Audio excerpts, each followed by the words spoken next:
First batch of bombers rolling off the line. Looking good.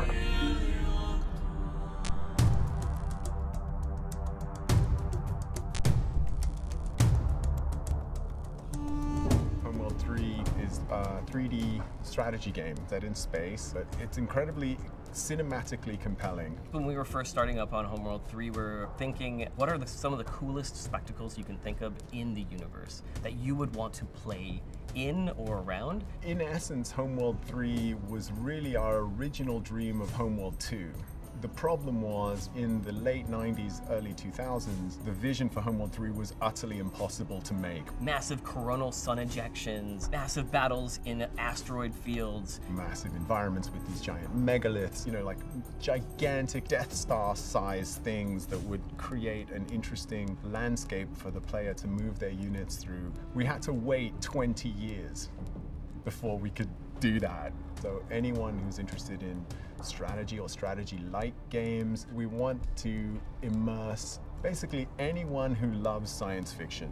For us, Homeworld 3 is a love letter to the fans of the franchise that have been with us over the last 20, 22 years. And with Homeworld 3, we want to just continue that amazing feeling that you got from playing Homeworld 1 back in the day and give that to you again.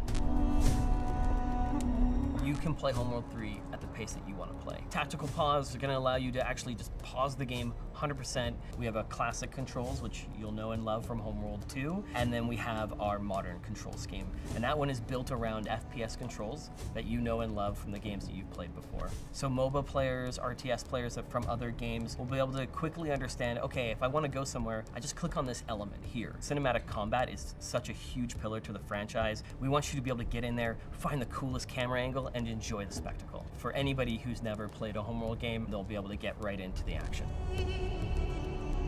We wanted choke points. We wanted interesting strategic decision-making for the player. When engaging in combat, terrain will actually matter. We have tunnels where you can actually take your fighters and frigates through those things, and that will actually remove you from the enemy sensors, so you can ambush them. You can actually use a larger ship to take fire for another ship.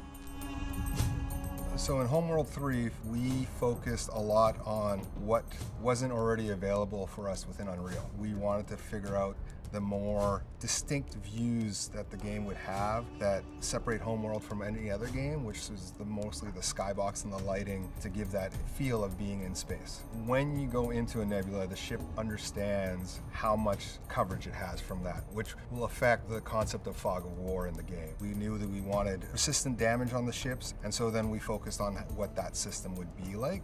You'll see the history of your battles as you go through the whole campaign. Please wishlist and pre-order the game. We're super excited to have you.